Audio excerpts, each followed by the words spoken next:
Hello everyone, welcome back to my channel. Today's book review is Ink and Sigil by Kevin Hearne. I'm trying to hold this properly.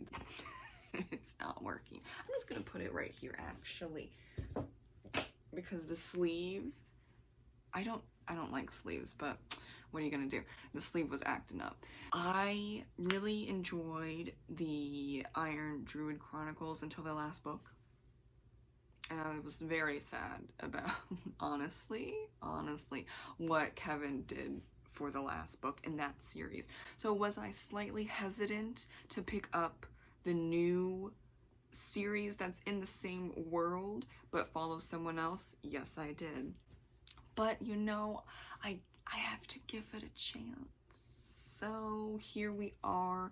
I gave this book 4 out of 5 stars, and it's like a 4.5, but I didn't bump it up, you know, for various reasons we'll get into. Now, this follows Al McBarris, and he can't speak. He uses text or text to speak because he's cursed, and whoever listens to him for a certain amount of time begins to hate him. And then there's also another curse that's on him that is kind of like happens to be revealed somewhat halfway through the book, so I'm not gonna talk about that curse. But there are 2 curses. The main one is he can't talk to people for long periods of time because then they start to hate him, and then after more time they actually really hate him so much that like they either like want to kill him or beat him up.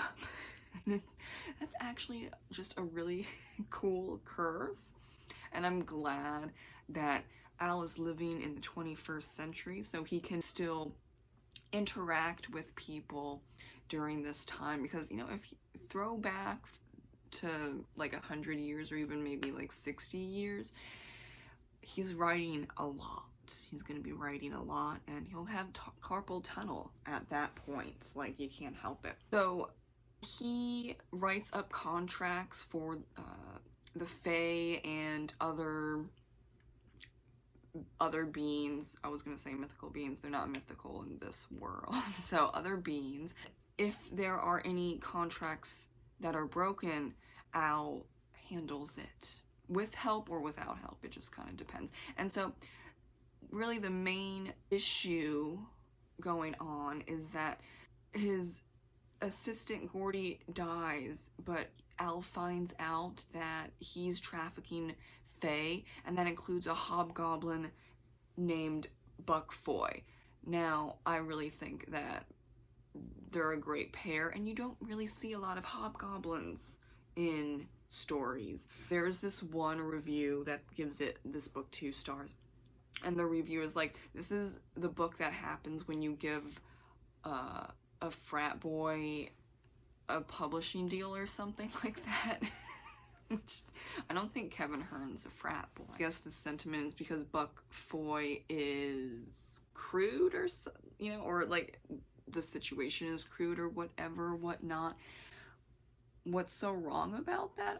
That's just my point. I want to have a fun time, as well as talking about very needed conversations about trafficking. Now we're talking about Fae trafficking, like hobgoblins and pixies and leprechauns and all that stuff, but you can see what Kevin is trying to talk about. He's trying to talk about trafficking and how bad it is. Oh my god, how crazy is that? A writer talking about something important but making it entertaining. I think that the accents, that really took a bit of work. It took like half of the book to get used to the Glasgow accent. Now, there are other people that will write out basic accents of Scotland, like Outlander, but it's not that hardcore as in this book, and you do have to get used to it, and it slows you down a lot.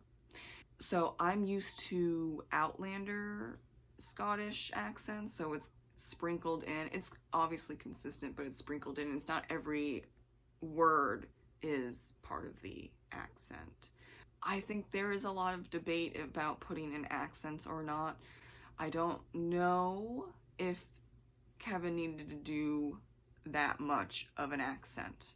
I think the Outlander Scottish accents are just the perfect sprinkling of accents, so you know that Jamie or, you know, Murtagh or whoever is Scottish, and it's part of their identity. Well, it is their identity, and they take it very seriously, and it's important, but it's enough where you're not completely slowing yourself down to pronounce the words as it is. And there's a introduction glossary in the beginning, or is it at the end? There's a glossary that I looked at where it spells out all of the accented words. It does slow things down. And then there is certain parts throughout the book, and I don't even think it's 315 pages.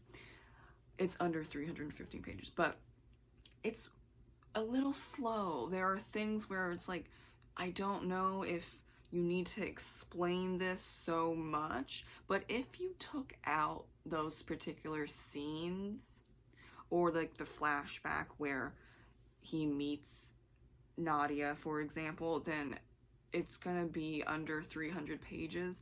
So it's like, he kind of added filler. And what, like, I don't know, do you add in filler to get it over 300 pages? Or do you make the books 275 pages?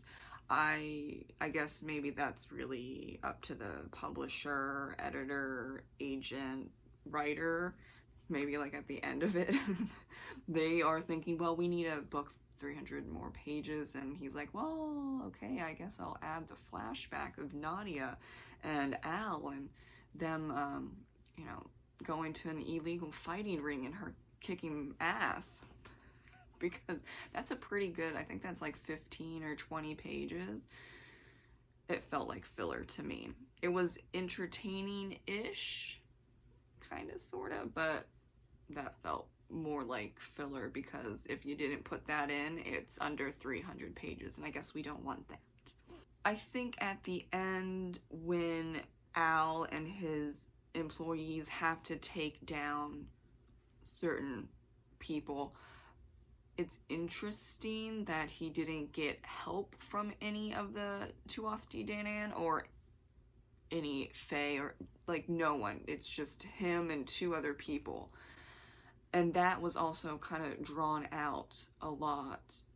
Realistically, I guess that could, like, 3 against whatever, because you do have a hobgoblin Buckfoy that has magic, and Nadia has magic, but we're not going to say why, because that's a spoiler alert. And, okay, but they're taking down like a secret CIA bunker thing. I don't know. Was it totally believable? I'm on the fence. Like 3 people against a big bunker. I don't know. But so that's kind of what like the entertainment aspect is about. Can you suspend your disbelief in certain areas of the plot? I think that's kind of what you have to think about, what I have to think about. I'm going to read the second book. I think it's only a 3-book series, but so I am going to read the second book and just see how it goes again. It's not terrible, but there are just some things where I just couldn't make it 5 stars because of what I already said. But it's entertaining, and it does hit on important topics. So if you do like Kevin Hearne, I suggest, you know, giving it a try, especially if, you know, what I said you don't care about. Thank you so much for watching my review. Have a great rest of your day. Bye.